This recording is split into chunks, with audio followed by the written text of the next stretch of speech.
Okay, everyone, get the recording on. Welcome back to today's shiur. As always, we must start every day by asking, Hey Chanani Ba'olam, the lost princess, where are we in this world?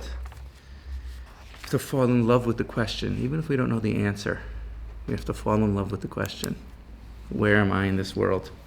So we are starting Nishmas HaLe'umiyut v'gufa, the soul of nationality and its body.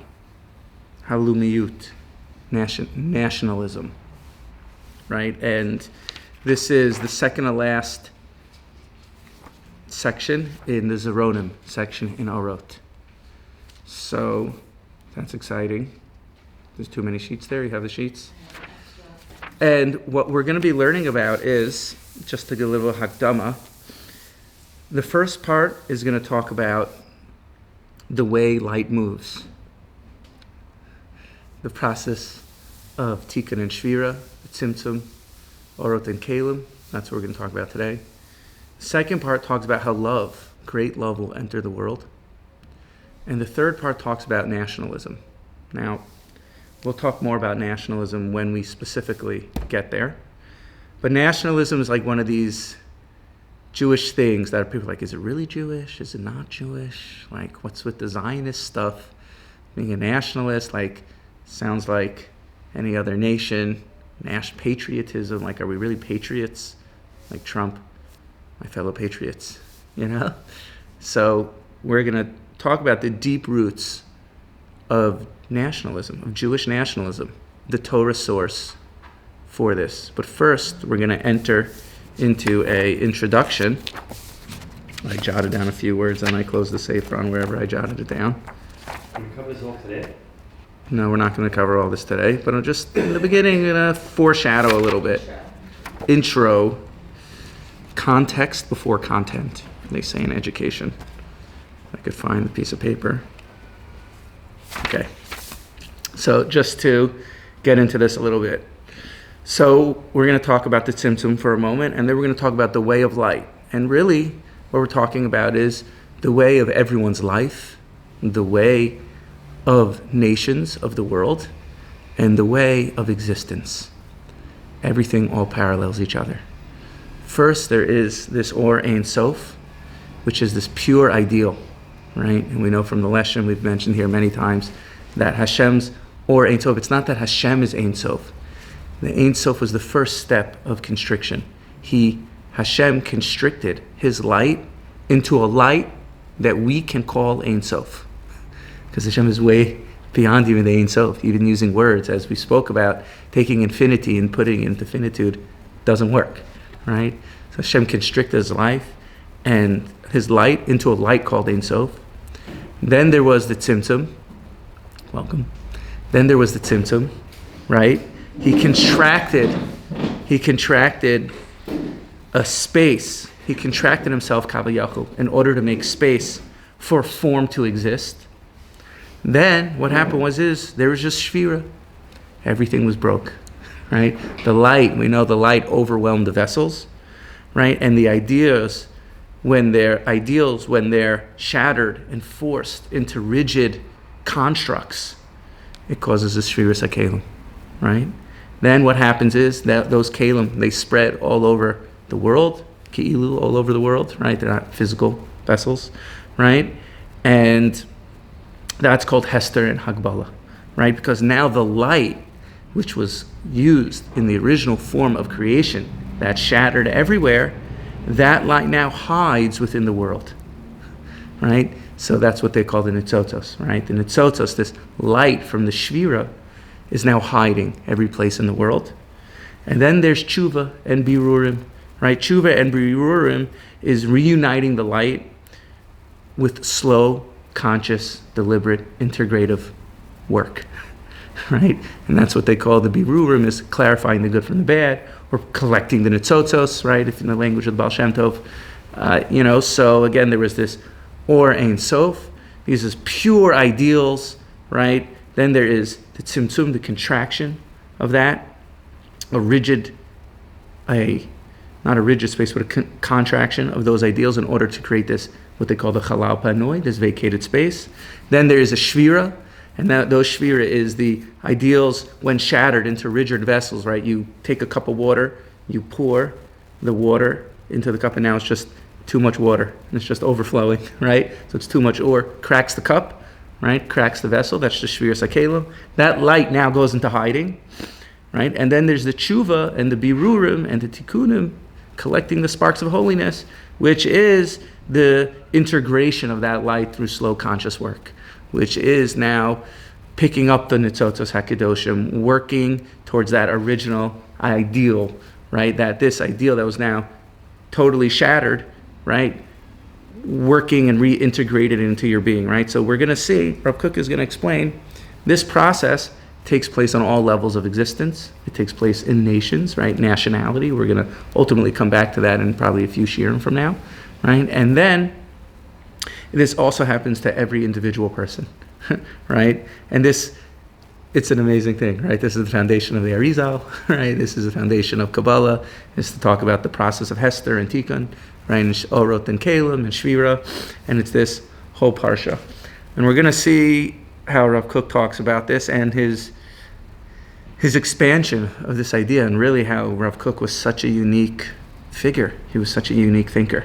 So it's amazing. And, you know, it's like, as much as Rav Kook is known, as we've been learning here about Zionism and different things, right? But he was a makubal, kid you not, you know, and everything he says was mamish rooted in Kabbalah. So that was by way of intro, okay? And we'll circle back to this. So Nishmas HaLe'umiyut v'gufa, the soul of nationality and its body. Hefsik mukhrach liot bein tochen ha'ideel ha'mufshat shel magamat hakol ubein hamitgala mimenu behavaya b'poel. Hefsik mukhrach. There needs to be a necessary gap. Hefsik is gap, mukhrach, necessary. And a necessary gap between one's abstract ideals, shel magamat hakol, of the purpose of all, ubein mitgala mimenu behavaya b'poel, right? And that space of what actually happens in reality to where that individual is now. It's all about that gap, right? If you look at the existential psychologists, the ones who spoke very deeply about life, all pain and suffering happens in that gap between where you are now and your ideal form of yourself, right? That space of, I want to do something, I have an ideal vision, I have an ideal family, I have a way that I want to live my life, something I want to accomplish. There's always going to be a gap between those ideals and where you are now. And it's not due to our lacking, because a lot of times we think like, why am I not doing the things that I want to be doing? Why am I not where I want to be in life? Why am I, right? So it leads us to think often that, well, there's something wrong with me. Well, I'm not doing something right. That's why I'm not where I want to be. Or I'm not doing the things that I want to be doing, right? So Rav Kook automatically opens up and says, it's mukhrach. No. This is by design. There's nothing wrong with you, Sussman, right? This is how it's supposed to be. There's supposed to be a gap between your ideals and where you actually are now. And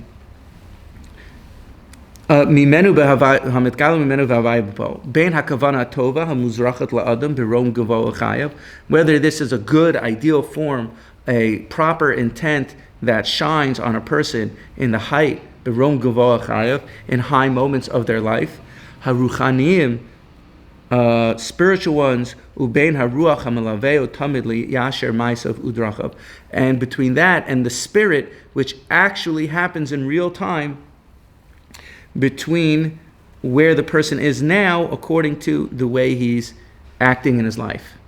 Im lo hevdil hadragi hazeh haisa suras maisis kulas mitusheshet, right? If there was not a differentiation between your potential and your actualized self, right? If there was not this gap, then everything would be mitusheshet, like a marker, like scribble scrabble. Everything would be messed up. Right? Havaya lo haisa omedet al tzivyono.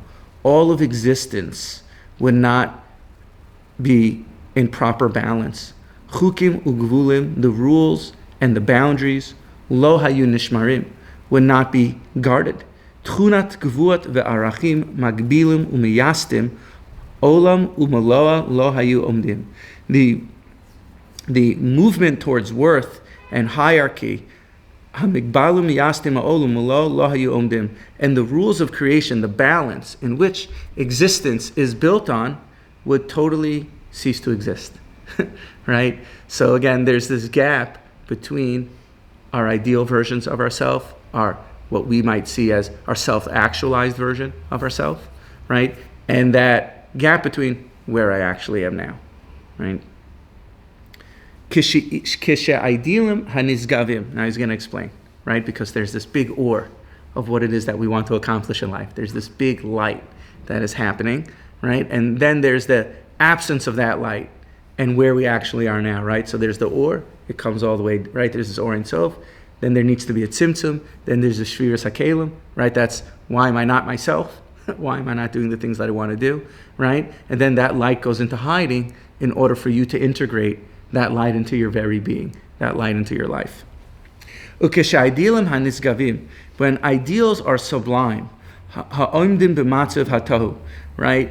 When sublime ideals are there, then and they're not properly clarified, then they stand in a situation of chaos, right? Because if you don't have the rules of creation, like he was saying, right? If you don't have the proper boundaries, the proper constructs, so when you force light into rigid vessels, when you force infinity into finitude, right? So then it breaks, right? It's like you take a person and you put them in school, and now they got to be perfectly still.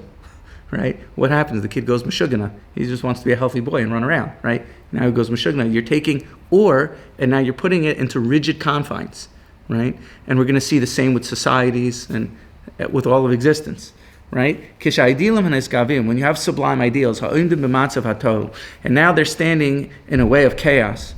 In the root of a person's soul and the source of their desire, and they try to take specific forms, like a geder's offense, the specific boundaries, specific constructs. Immediately they become dim and they go down from their pristine condition. Right? Anytime you try to self-actualize, you're like, is this it? It's never what you think it's going to be.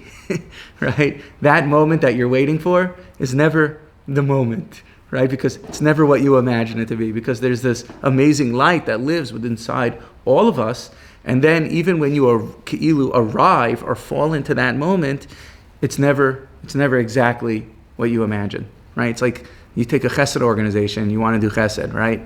It's like my daughter's big sister, little sister program, right? She wants to just help holot chadashot, right? But then it's like, okay, now I got to fundraise for it. Oh, I need a fundraise, now I need a bank account. Oh, I need a bank account, now I need a tax ID, right? Now I need a way to think. Oh, now I got to ask people for money, right? So before you know it, you have this amazing light, and you put it into constructs. You create a social service organization or whatever it is, right? And then it's not what you thought it was anymore. Now you're running an organization, which the holy soldiers are trying very hard. What about our Friday runs? Yeah, this is exactly what's happening. When she tried to keep it as a beaming light, but he needs to channel it into something a little Channel, right? But annoying. so we still have to be omed on it, whether this is how to do this, or whether maybe Rav Kook, maybe we're going to learn today that it's supposed to be this way. Maybe we're going to learn, right? For those of you who don't know, we'll say on the video, me and Moshe over here, we bring food for close to 3,000 soldiers every week in the Otef Aza. And it's a big enterprise at this point. And because we need to do certain things and organize and try to fundraise for it, we don't even take money for gas. So then it's turning into an organization, something we want to avoid at all costs, basically.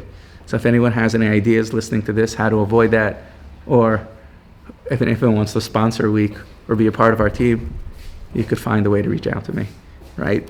So you see you have this light, and then it needs to take form, but then it takes form, and it's not what you thought it was going to be. It's not what you really want to be doing. Now you're back to organizational management, right? Yeshiva wants a yeshiva. Guy's like, okay, I'm going to open up a yeshiva. Now he needs a building. Now he's got to pay heating bills and air conditioning bills. Now before you know it, The Rosh Hashiva is now a fundraiser, right? So it's not really what he wanted to do. He didn't want to be a fundraiser, but that's what he's got to do in order to keep the thing going, right? So you have this amazing light, but then you put into ideals. Now the person's broken. He's like, wait a minute. I'm not learning. I'm not actually teaching. I'm not doing anything that I want, right? Then he ends up in the therapist's office saying, why am I not where I want to be, right? And in that gap is where the pain lives, right? In that gap from where we want to be to, okay, you guys get it. Stay in the infinite light. To me, that's just not realistic. Right. You can't. On the other hand, staying in the infinite light, like you're saying, is also not realistic, right? You can't. We're not the. My Charusa Matt. He's writing a book. Maybe this is premature for me to say, but I think I could say he's writing a book. I think he's calling it Light Chasers or something like that, where he has this whole fictional world, and there's different degradations of light and how to use the light, and light bends, but there's an absence of light, and he has a whole fictional character of a novel that he's been drafting about the way light moves, because light needs form. You can't just have the light in the pristine condition. And if there's too much light, like the sunlight, then you go blinded by it. So people steal the light, and it's a whole novel that he's working on, actually. Okay. But right, you can't just stare at the sun also. Umiyad hey miskader v'yod mechavinu. Hey mekablim yisron ma'isa utfisas yad shel pu'ula al yidei hagrasa. Aval haTorah elyon shaya lifnei hidgamut b'gidram hamiyuchad chadal mehem. So what does this light get? What does this pristine ore get? Hey mekablim yisron ma'isa. They get a push. Utfisas yad. They get form, like tfisat yad means to literally hold on to something. Shel pu'ula al yidei hagrasa. Right, so now you took something and you turned it into this organization. So now I could sink my hands in it. I could wrap there's something I could grab. It becomes something tangible in this world. Aval hatohar elyon, but the pristine light, the desire, that ore that you originally wanted and had in mind, shaya lahem lifnei hidgamusam, before it came into this world, before it came into something tangible, bigdram hamniyuchad chado mehem. This specific light, it ceases, right? Because now, before you know it, you created an organization or something around it, and that pristine light that you had now recedes, right? That's the shvira that happens. Ninstamtzima ha'ora, the light now becomes tzimtzum, right? We said, welcome, Matt, Mike. The light becomes nitztamtzim, it becomes constricted. Ninstamtzima ha'ora. Yoredesi lepa'amin me'od mechesna umagia ad mechashakim b'tzimtzuma letzoras harachas mehusa. So now that light becomes constricted. Yoredeti lepa'amin me'od mechasna. Right? It goes down many, many times and descends. Mechasna means its strength, from its original strength. Umagia, and it reaches ad mechashakim. It reaches until the dark. It reaches all the way down to the darkness. B'tzimtzuma, with constriction. L'tzorech harachat mehusa. In order for it to go into subterfuge, in order for the light, in order to preserve itself. Right. So the light now subliminates itself. It goes into subterfuge, and now it's there, but because the form that you put in it couldn't hold it in, and you're running now this chesed organization, or you're doing this thing, it's not really what you had in mind to do, but the light that is there, it descends all the way into the darkness, but yet it still remains, right? This is the tzimtzum, and the shvira. Now you're in the hester, right? Because in the hester, the light is still there, right? Afilu behastara betoch hastara. Rabbi Nachman, they saw a famous song later made into a Torah by Rabbi Nachman. The song, right? Rabbi Nachman's words, right? Nishara imam az te'udatam, but remains within it still a little bit of light, a little bit of that light, even though it now went into Hester, it remains there a little bit in it that it should make itself known, right? As we said before in shiur in the past, even though there's darkness in the world, the Ramchal writes this, the Sifrei Kabbalah write this, that even though there's darkness in the world, the propensity for good is always just a little bit stronger. The propensity for light to shine through darkness, even though the darkness is really, really, really, really dark, it's mamish choshech al pnei tehom, it's the olam hatohu, it is mamish chaos, the propensity for good is always a little bit, just that much, a little bit stronger, right? Lahavim acharei asher ba lichlal hamaisa v'nasu le'inyanim sha'olam hamaisa achuz bahem. Right? That afterwards, to bring these ideals, this light to the ability of action, l'chlal hamaisi, to the realm of form. V'nasu le'inyanim sha'olam hamaisi achos bahem. And now it becomes practical things where the practical world is able to take hold in it. El osa hamadrega hagavoa ve'zichuch le'osa hisrachavut hakamutit ve'ekutit. Right? Now that light, even though it descended all the way down to a very, very dark place, the Medor HaKlipas, to the negative forces, the things, the distortions, the trauma, the difficulties, it's still there in subterfuge to whatever degree it is, cleaning out the darkness.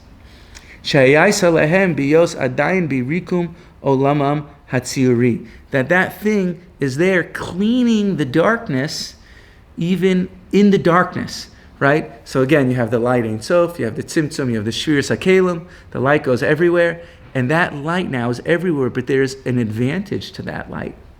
Because now you have lights of Hashem's or Ein Sof being metaher the Choshech, right? So it's there, but little by little, it's being metaher. Hatzlachat darkam zu tlui b'tzivyon hitgalmut, right? And the way, the success of this path is dependent on b'tzivyon hitgalmut, on how much this light or these ideals were distorted. Im lo nit'abta kolkach, if it was not so thick, nit'abta, like aver means thick, nit'abta kolkach, if it was not so thick, V'im lo yarda me'oz meroma merachok godol yosem erdai. And if the ideals were not distorted more than necessary, az derech hatshuva elyona pesucha lefaneha. Then, if it wasn't complete Hester, or it wasn't anochi haster aster panai, it wasn't the double Hester, right? If the values weren't so distorted, then the possibility, the way of tshuva is open in front of it. V'tucha b'vitcha limtsoa drachim u'nesivot slulot. Then you're able to find paths of waves in order to come out of that darkness, to lift up that ideal. Asher yadrichu also al mailat havyasa hanetzelet. That will now raise and elevate existence hanetzelet and nobility, right? Ne'etzel also means it means atzilus, but also means nobility over here. So let's just speak about this, right, for a second. Let's just take a moment to process what they say. Like, right, learning Rav Kook is the same process. There's this big or, you're like, what in the world does that mean? I want to know what that means. And then there's like a shvir, you're like, I'm never going to understand what it means. And then there's like the integration back, like, okay, let's maybe a little bit process a little bit what it means, right? So it's like if the ideals are so perverted and so distorted, right? So then it's saying it's far gone, it's lost. But if they're not nisabta kolkach, if there was still room for elokus, right? It's not in the tahom, the black abyss, like Rabbi Nachman says, like there's a path of no return that only the tzaddik could go into and uplift those nitzotzos, right? But if the ideals are, even though it's very dark, it's choshech, right? But it wasn't so perverted and so distorted, then the way of tshuva opens up for itself, and that's the process of birurim, the process of reuniting the light with the form through slow, conscious, and deliberate integrative work, right? So it's like, what was I thinking of? Like I was reading in the news last night, like this woman, Greta Thunberg, what's her name?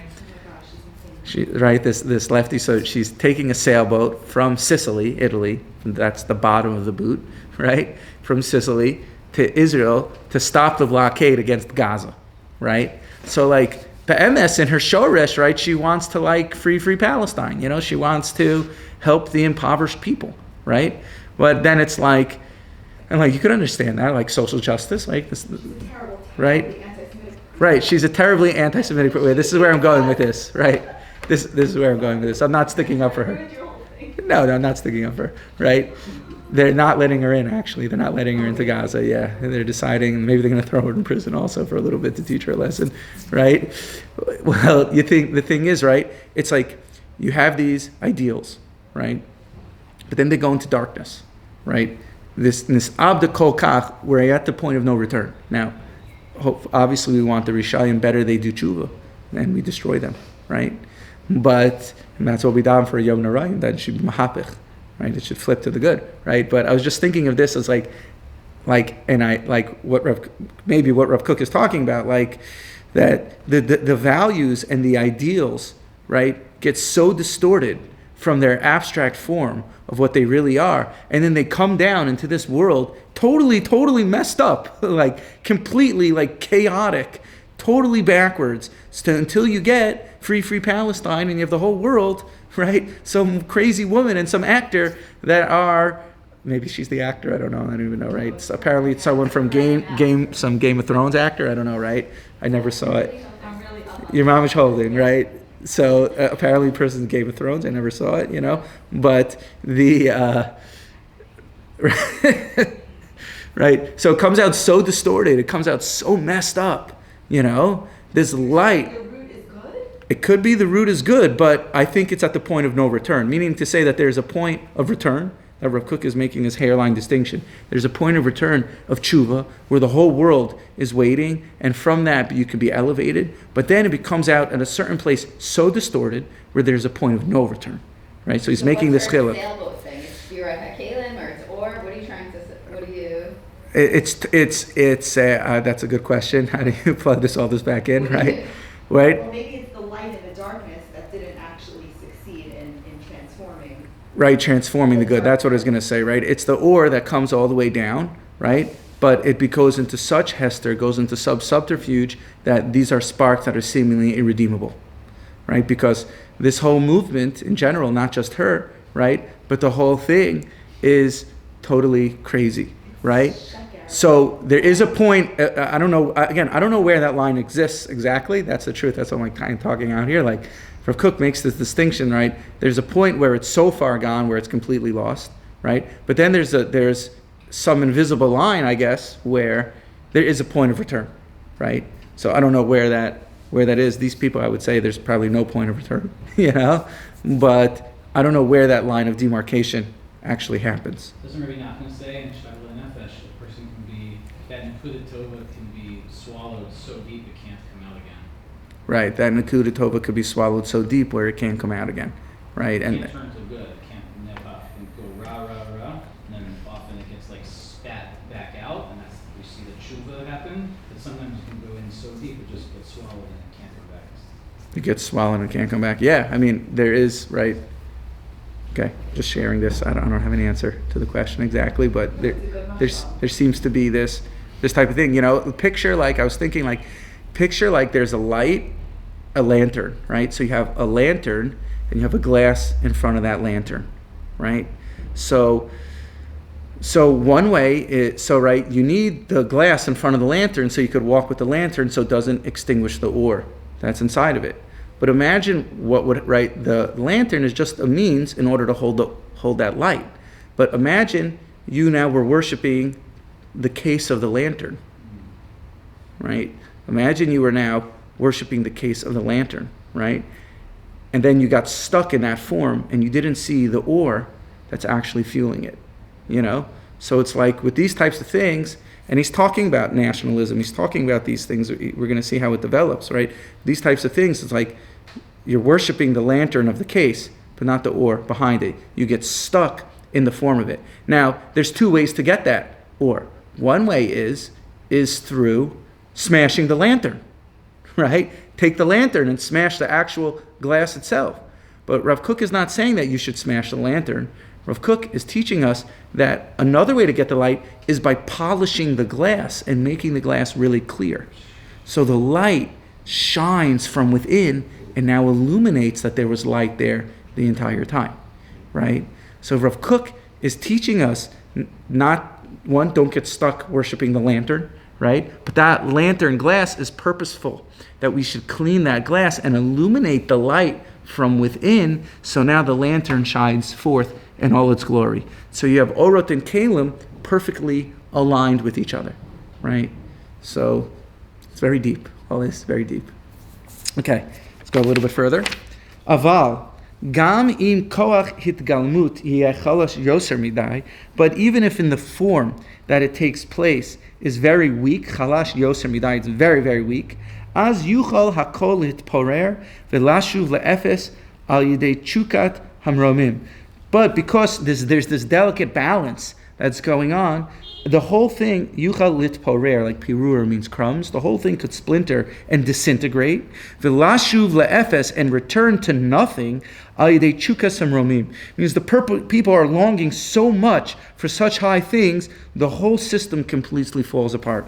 Right? Then it becomes anarchy, and it becomes libertarianism, and it becomes just a free-for-all. Asher tashuv lepam betoch gvulim hamigdarim. That at one point it was able to return into its proper form. Meirov imutz lehit'alot el mikorom hatziyuri yuchalim ha'adelim hamidgalim la'abed es kishonom hamaisi. Through the strong desire in order lehitalot, to elevate el mikoram, to its source hatziyuri, its original imagination, yuchlo, it's capable ha'idalim, the ideals hamidgalmim that were coming to form, la'abed et kishonom hamaisi, to lose all its practical ability. Mashahu kulo neged habinyan hamusudar shel tachsis hagdara. This that goes against all form and all building and all ways of the world. Just through the pure longing of it, it destroys everything. Like I was started with a new holy individual last night, and he's addicted to very, very heavy drugs. And in the last year, he was in and out of many, many hospitals. And he's a beautiful soul, nice beard. He's very handsome looking, and has a hadras panim, sweet. And he says, I'm just filled with light. I'm just filled with so much light and shame, I'm filled with light and shame, and he's in and out of hospitals, addicted to very, very heavy drugs, and it's from this amazing desire, this awesome desire to reach the light, and all that traumatic gap that he lives in, from where I want to be to where I am. And in that vacuum comes the shame, right? In that vacuum comes the shame. So now it's like he doesn't have the vessels to hold that, and it destroys his whole life, right? It's just all that trauma, all that light, everything's just completely shuts it all down because it's not exactly where he wants to be, right? Right, that the person falls, another individual, he's like, he has, right, he wants a relationship and love so badly that it comes out in such a way where he's just emotionally shut down around his wife, and it comes into control, it comes into manipulation, right? It descends because he doesn't have the kalim in order to hold that light. So in that gap, the light descends into chaos until he works on himself and has the integration period in order to grow the emotional vessels, in order to hold the light, not to stonewall his wife and call his wife names because he feels that being vulnerability is actually threatening, right? So there's this amazing light. I want to have love. I want to feel safe. I want to feel connected and integrated. Oh, I don't feel that way, right? So due to early pathologies and whatever it is, right, then it becomes the stonewall, the shutdown. Then it becomes the self-defense, self-preservation. And now it's about having that, integrating that love and integrating that light, that he has expanded emotional vessels in order to now have a proper relationship, a healthy relationship with his wife instead of destroying the whole system. If this longing now goes ahead and breaks through all the boundaries, uvezehi masima tahom gadol, Mafsik bein itzmiyusa she'aldeim ubein hitgalmusam hamuchashit ba'olam ha'maisa v'agdar miyuchad. Right? If this longing is so great that it breaks all the boundaries, it destroys his relationships. Ubezehi masima tohom gadol. This now, with this, it creates this chaos, this tohom gadol, this black abyss of addiction. Mafsik bein itzmiyusa she'aldeim. It creates a barrier between his ideal self and his practical, self-actualized self from where he is in this world, in the world of action, with boundaries. So of course it's necessary, it has to be that it will dwindle and go down. It will now store up and will stop in his inner way and his izus cheshkam, and the strength of his desire. B'mida u'b'mishkal tishlach es kaveha, with proper measurement though, he'll be sent hope. Asher b'koch iti yasu es dargam, but that light is still there. And within time, it's possible for the individual to learn integration and the ideals to take proper form. Yisachsachu es hagdarot hamuglamut v'yavriku nitzotzim pam achar pam meor mekori hamitromei me'az. Then the person checks himself into therapy, and little by little, those sparks begin to flourish. Right? Those sparks, because again, this light went into Hester, and the tzotzos went all around, and then those lights, little by little, gets now birurim and revealed. Mehagama hamufshetet mushuchim tzinorot umazilim laashra tal chaim elyonim b'tochiyot shalagvulim. Then, for the purpose, megama hamufshetes, from this lofty ideal, mushuchim tzinorot, pipelines get drawn. Umazilin, and it gets flowed, like nozel means to flow, right? Umazo comes from the word flow. Mazilin la'ashra, it gets flowed down to them, drips of tal hachayim, the dew of life elyonim, b'tochiyut shel hagvulim, into the inside of the finitude, into the inside of the darkness, shel hachakikut hapratiyut, that gets engraved in the individual person, the hatal tal ora too. And the light is the light of life, the light of light, the dew of light. Megarish es mechashakim umeir es hachaim, that divorces all the darkness and it illuminates the light. As, right, so this light goes into subterfuge, this gap happens, the light goes, the Hester happens, right? And then there's this tshuva ubirurim process, where that light there is cleaning the darkness. It's cleaning. Rav Kook in another place calls this the tal techiyah, because that's the way of our nation. That this big light comes down, and it's the tal techiyah, the dew of life, that is metaher, little by little, the am. Right? And that's how there's a tchiyas hamesim, the techiyah of our nation in our land. Right? So you have this light, he's going to ultimately say, you have this light of nationalism, that sounds secular, like what we started with. It sounds secular. Nationalism, what is that? Like I'm a Russian, I'm a patriot. Like what does that mean exactly? Right? But this light of nationalism is really coming from the highest place. But it shattered the kelim, right? So let's be like a nation, like any other nation. Kichol ha'amim, right? It says in Shmuel, right? You can see it in the Nunach Daily Sefer, right? It says in Shmuel, we want a king to be like all the other nations. Right, that's what they asked for, and Shmuel said, "Wait a minute, that's not such a great thing." Let me just read this last line over here. Az yabana ha'olam v'shamayim va'aretz yishaku. Then the world gets rebuilt, and heaven and earth begin to kiss. The ideal, the light of ideals, and the world of practicality meet together. The shamayim va'aretz yishaku, heaven and earth begin to kiss. V'simchat hayetzira tigale ba'ashra, and the joy of formation, the joy of creation, tigale ba'ashra, starts singing with all its riches. Ko hadavar, now it's amazing. Ko hadavar ba'adam, this happens in man. Uva'am, like we started with, and with the nation. Ube'olam, in the world. Ube'havaya, in all of existence. Right? This process of Giloy and Hester, this process of the Or Ein Sof, the Tzimtzum, the Shviver, the Hester, and the Birurim that happen afterwards, it's like refractical mathematics, right? It's kolalut, right? Everything is inter-included in the other thing, right? So in the cell of the leaf, you could see the whole leaf, right? And just like one of those magic eyes that like zoom in, like Ad Ein Sof, right? So this process of Giloy and Hester, this process of Orot and Kelim happens in all of humanity, right? And this is ultimately going to be the Tchiyas HaMesim, right? Where Shamayim va'aretz, right? Misa and light, the body and the soul begin to reunite with each other, right? And that's the Tchiyah. That's the Tal Tchiyah, the dew of life, the Tchiyas HaMesim that we're all going to experience, right? Where you take Misa, right? Something that is so dark, and you show that there's life to it, right?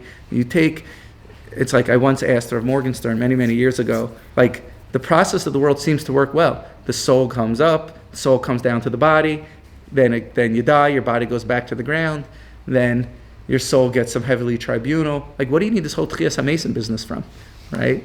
And Rav Morgenstern's way, he laughed at me. He's like, ha, ha, ha, ha, in his way he laughed. And he said, it's a greater simcha. It's a greater simcha and greater oneg. So what is his words? For there to be a Tchias HaMesim. Meaning to say, the simcha of showing that in death is life. The Shamayim va'aretz, kissing each other, right, is the greatest joy that you could have, right? That's like the Adar, it's like Aleph Dar, right? The classic Tanya, right? Hashem wanted to make this world a dira b'tachtonim, right? Hashem wanted to come all the way down to be Mataher the Choshech, So we should be zocheh to have integration in our lives, to be Mataher the Choshech, etc., etc. Shabbos. Ah, I saw.